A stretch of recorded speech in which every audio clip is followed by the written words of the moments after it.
Chers téléspectateurs de Congo Progrès International, CP en sigle, bonjour.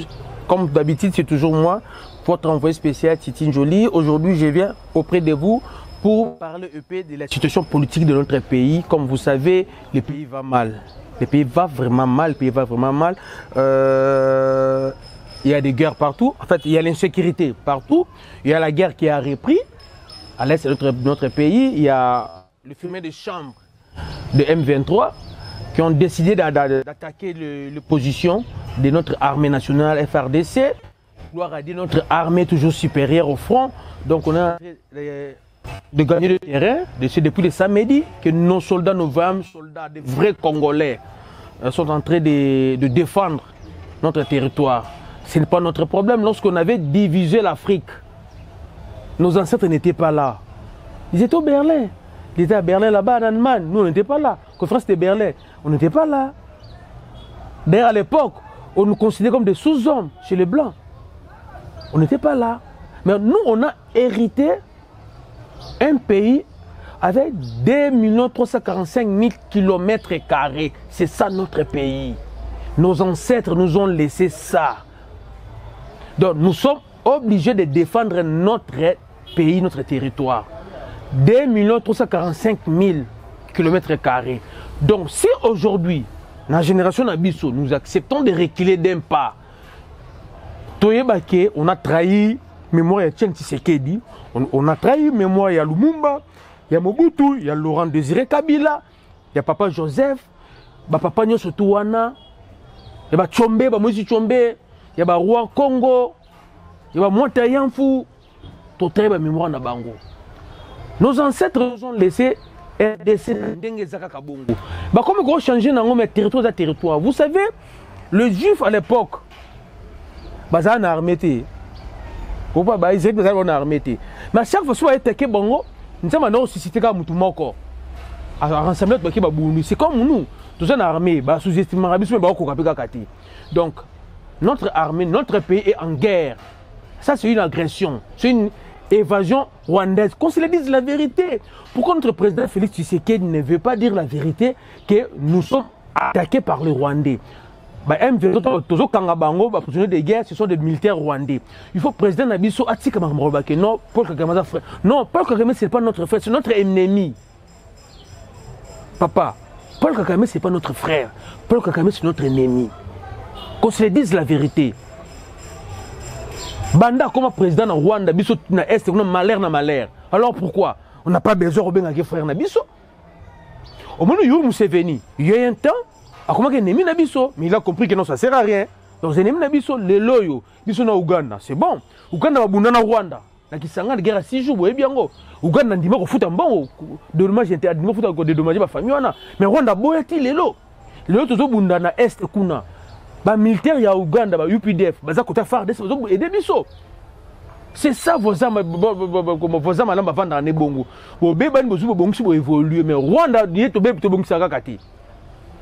Ah ouais, qu'on loue à moi, je vais ma belle à Brazzaville, à ça la bilan à Brazzaville, mais ma belle on va passer la tine à Loukou. Donc, bis peut être ali boy lisu ko la lisu.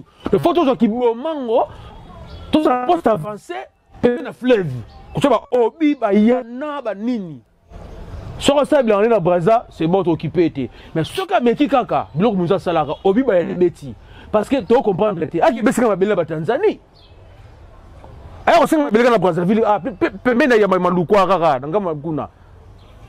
Biso pe sikoyo, faut la prida. Il faut la prida, yaya, faut la prida.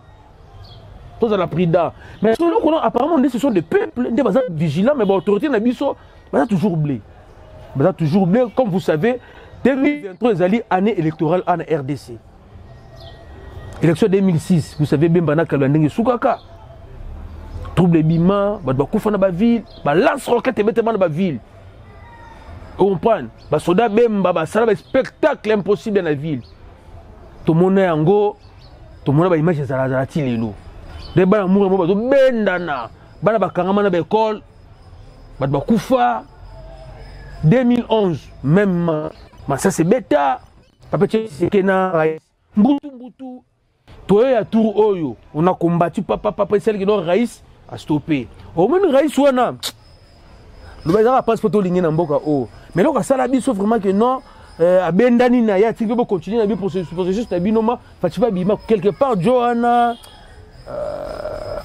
te reste vraiment côté wana maman livre merci pour papa yo ka rappeler maman mais 2023 mandat fatizo aussi là problème sur na mboka azeli kambuya loi électorale proposition de loi électorale les alliés fallait quota na parlement ba analyser yango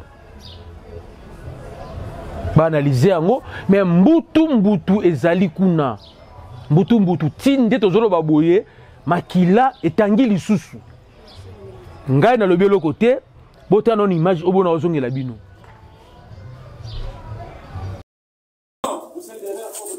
voilà comment est-ce que Mutaboukani voilà. Ça va pas, sérieux, ça va pas. Calme-toi,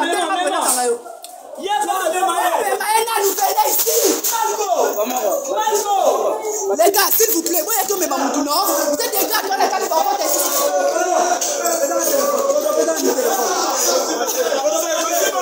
ça va pas, sérieux.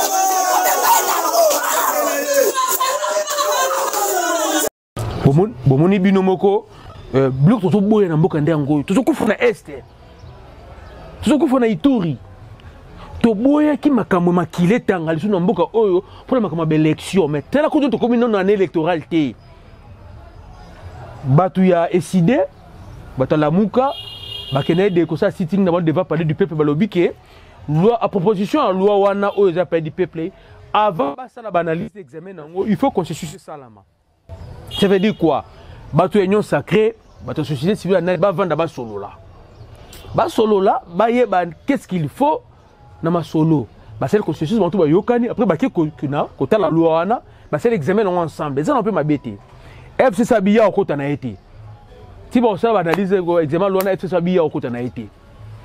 La muka ba kenda ki ko sala sitting na bango kuna mais l'autre buto kamwe comportement de déplorer dans l'époque Félia Kabila et ont dit sous sur bête ba lacrymogène ko bête la population sur marché de ba monde ba image wana bino ba monde ba image wana ba mutabuka lokolo ba zoki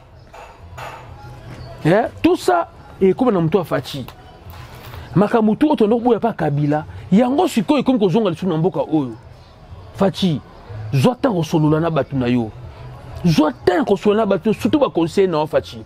Monsieur, tout le monde a eu Fati. Tout le monde a eu Fati. Oui, pourquoi? Parce que tout le père moko.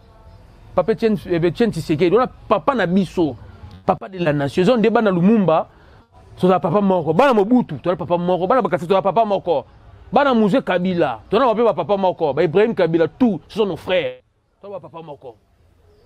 Et Tien Tshisekedi, tu as papa moko. Maman Nabiso, Congolais, c'est maman Marthe. Parce que Mouzé, Talakaka, Mobutu, Mabobila, Musika, papa, maman n'a biso Mars. Tout ce qui est zali, tu as Fati parce que Fati Zada Tinga dans le bar, Fati Zada vient dans l'imité, Yaya. La facilité pour le comme Fati, il y a Fati qui est comme Raïs. Avec Raïs, on n'avait pas des affinités. Vous comprenez? Fati a eu souffrance à Congolais. Fati a eu notre beaucoup faire en marche. Fati ayebi ki ne ayebi makamutu o tozolo ba Fati ayebi yango mais biloko to munsu ba policier boye ba bavir o Fati est-ce que image comme Elio est-ce que ce ba ki ma continue siège na ba faut pas qu'il landa ba continue siège na kati ya siège faut pas qu'il rolanda bango papa les violation de domicile papa ngai ils étaient combien bah ils avaient même pas menace pour la République même pas menace même pour la ville de Kinshasa en plus Fati loba ki yango soza le kambo réclamer papa les cas na TV loba Fati mta loba yango tonga boma libala ye na FCC avec soza le kambo loba le cas na TV loba yaka na parlement loba ba ke ko réclamer na parlement papa ba simi mindu kité ba simba ntiété ba ye kaka congolais na congolais elle pas ba député ko loba ki non na parlement bo zo na loi bo gelango to kuta to solo là après to jong la loi na et comme il va buka na ba suka na ndenge nini. Est-ce que tu as au Congo? Je ne sais pas ce qui est au Congo. Papa. Si wapi papa. Tu as un kaka. Si tu as un makila. Papa baliwa ba rossi. Et tu as battuté. Et ça, tu veux non? Oh, policier, moi, Bobby, t'es dit, Riner en France. Policier, moi, Bobby, Djokovic, tu n'as pas de na nini. Est-ce que bon, et ça, m'a dit, moi, j'ai pensé que les Ouars aussi, que t'es même pas policier na biso. Parmi les il y a des licenciés. Mais tu dis, bazana katuana. Baspartout bazana katuana. Avenir, ba jeune. Papa, biso ba jeune, to sali ba politicien nini na mboko au Congo. Nous les jeunes Congolais, to sali ba politicien nini na mboko au Congo. Ba linto s'exprimer te. Est-ce que bateau ba monaki ba moni ba image wana? Ba yana mabanga na maboko. Ba yana machete na maboko. Ba yana mindu na maboko te. Ba yefra bo tika ba solo na viemboso. Ba zongi, ba kei. On parle, bah député abi que non vient bosso, on bête ma bé. Yon mon FCC lobi que non, yé que tu m'as comme on a au siège n'a été. Ce qui les le FCC comme qu'on le banamboka au fachi. Il faut battre non avier. Il faut battre non yo. Il faut battre non ba bête ma bé fort. Les lo on amboka oyo. Bah FCC au mot le ba pe ba ça peut communiquer. Pe ba bi les 30 jours ba ça la marche. Il y a aussi un Kabila pardon. To hinake pour Pamba. Papa. Makambu tout le monde Kabila. Makambu tout les cas pour Kabila. Les 30 jours, FCC va organiser match, marche. Pour qu'on Kabila, pardon. Au lieu qu'ils soient au ventre raisonné, Fachi. Et ça, droit nango. Bon, comme un document na bango, c'est la démocratie. Beaucoup d'hôtels de ville. Pour n'en avoir tika bango, bon, on va qu'il marche, bon, on va estimer qu'il va signer par Kabila, pardon, on va qu'il. On va moni, on va estimer c'est la démocratie tika bango. Mais ce qui est le FCC, c'est courage à Koloba Namboka Oyo. Fachi. Et ça, faut que na yo, na staff na yo. Il y a faute na yo na staff na yo. Tel le poste comme il, bata FCC pas comme Koloba. Ba mo ça peut pas communiquer de presse. Bata FCC papa, pas comme Koloba les bata FCC. Eh? Faute ya nani papa, faute ya nani. Faute ya nani. On a combattu Kabila na mboka oyo. On a combattu nous tous. Nous avions combattu Kabila dans ces pays, nous tous. Bana mai tout va combattre libanda et belle kutu ba kasumboka te.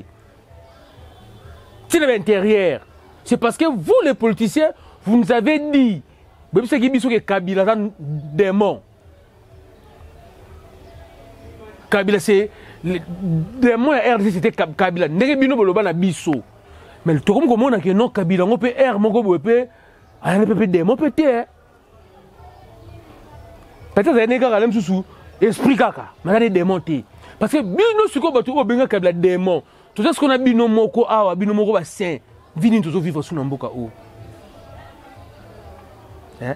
Tant que Kabila lobaka azana besoin il y a 15 personnes azana la bangote. 35 ba 20. Mais les loyo. Peut-être Fatina zobo koloba. Peut-être Fatina zobo 3 personnes. 3 pamba. Pombo ke de liboso. Vraiment ma loi électorale oyo waza mamna biso so pe photo télé milango ya ko sala trouble té total na loi électorale na ba lobi bobo kangai ba pekisi mutu a postulé la présidence a postulé la députation net ba Martin Fayulu azaki candidat député na candidat président de la République ba pekisi lo kwana na loi électorale oyo lisusu ba pekisi mutu so za candidat député si plein na yo za la famille na yo. C'est quand même bien. Parce que nous avons Willy Bakonga est sénateur, suppléant les qui n'est Riguet Bokonga. Willy Bakonga, député, suppléant moi si n'est, ce qui moi si n'est, ce que moi n'ai. Papa mon lière, tout papa mon lière. Bah suppléant vous avez dans la bango. Donc on a bimi de na sali parti politique. Na joué ba bato ba bimi sur na balabala ba zoki na ba masasi. Ba kufi msu ba zoki ba kufi. A so na bimi député na joué moi si na ngai to bana na ngai. Na che bango ba suppléant.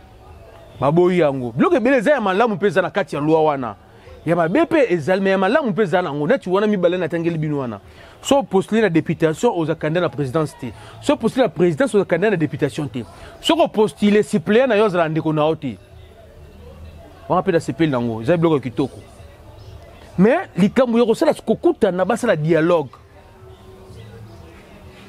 papa ce qui dialogue ba biwa sala dialogue pour ma loi électorale. D'accord. Mais ce que Zali dialogue voilà, pour le gouvernement est tombé. Bassa le gouvernement, le gouvernement national, voilà nous les peuples, nous sommes d'accord avec notre politicien. Nous ne serons pas d'accord avec vous. Pourquoi j'ai dit ça? Année prochaine, il y a année électorale. Si vous avez un dialogue, ça peut prendre 3-4 mois ou 3 mois et tomber.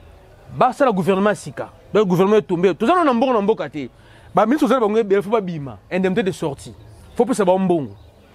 Ni na Sika, il faut quota. Le gouvernement Sika, il faut y a choix de candidat ministre.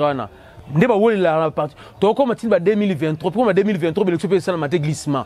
Parce que tout le monde côté dans le gouvernement Sika, bazana ba l'arté ba luka sikoyo mbongo pour la campagne. Tu te glisser sur une année. Donc sur le glissement té. Ba on va la dialogue, tu créer une élection. Fati, mais ma ba une élection, maman dialogue exacté. Parce que bazana ba l'arté, bazo luka ton au PC poste, azombon à l'état, à ça la campagne. On a déjà compris ba jeune tout avec Kabila. Bazo postuler na mbongo na biso ba les Congolais. Azu poste azu mbongo na biso Congolais, la trésor public a posé comme candidat, après biso sous député ba luka biso. C'est ça. Tu peux bloquer Fati. Pas de dialogue. Au gouvernement, tu n'as pas remaniement de Fati. Tu as kendende na likambuya 145 territoires. Tu as 145 territoires lancés et banda. De makambo, il y a un gouvernement est tombé. Tout ça remaniement Fati. Il y a longtemps pour rien. Il y a longtemps pour rien. Donc Fati, merci vraiment. Ndebolobi, tu bandé encore une fois Fati, général Kassongo, biloko to boire ba série ya Kabila. Ils ont soutenu pas les policiers. Ils ont soutenu Mboka. To lembi. Déjà, ils ont la guerre dans l'Est, dans M23. Ils ont guerre. Ils ont agression. Notre pays a agressé encore. Par M23, ils ont la guerre. Ils ont la Kodeko, Kotoyo, Banen Kotoyo, insécurité, ma casse, trop dans la ville à Kinshasa, les sous-sous, la ville de Congo, les colons ont l'élection, to boy, tu vas koufa. To boy, tu vas koufa. Bana Moutoua, Zoki, Wana, Zoki, tu ressens vraiment le gouvernement provincial, la Bissou, mais que je ne pas en charge. C'est un sujet congolais, alors que le droit n'a yé, Bobo Koyoka est un niveau comme lié. Mais tu préfères la prochaine, Martin Fayou, moi, je ne peux pas marcher. Mouzito, moi, je ne peux pas marcher. Vous comprenez? Bana Batouka qui n'a pas to sengi. Marche FCC, il y a les 29, il y a les 30 jours, la marche de Bawana. Tu ressens un peu maman, livre, petit Kadani, petit Nabiso Penani, musée, Kabila Junior. Tout le monde n'a pas marché. Vous comprenez? Tout le monde a pu faire Chadar, Bassi, Chadar, va marcher. Les autres qui n'ont pas besoin de Tchango, Bassi Nabino, Ban va marcher. On a trouvé Sabino Mbote. Vraiment, merci. Nous avons dit biso et que ça l'a bien à Bossani vraiment té. Coupé sa Mbote. Na maman Solange Timba, ya papa Julien Dombassi, Benji Lutadila, la personne Mbote, Nenette Kindu, ya Piroger Saint-Piroger, maman Pirate Kindu, Yves Kindu, Gino Kindu, Kelly Kindu, le pétrolier. Donc, carburant de Simbagarate, Kelly Kindu. Les autres Simbagarate, Menzamba Osunga. Des débats qui la roche baku masolo qui toko on okende na bosente mwana na ngai Yvette Poma ya Driche motomètre héritier Poma Kitoko. Merci à Toto Kutana totalement mamboka des okende to c'est encore une fois général Kassongo gouverneur de la ville ceux qui marchent dans Namboka moi vraiment la police va se comporter bien. Merci pour clôturer dans Msuka ba fia Kinshasa. Là maintenant je m'adresse à vous. Des filles quinoises, botika kosenga. Kosenga l'équipe bino. Moi je kosenga, mi bala mo ba bino. On prend botika ba kosenga. Non. Blakata. La fille qui ba kosenga.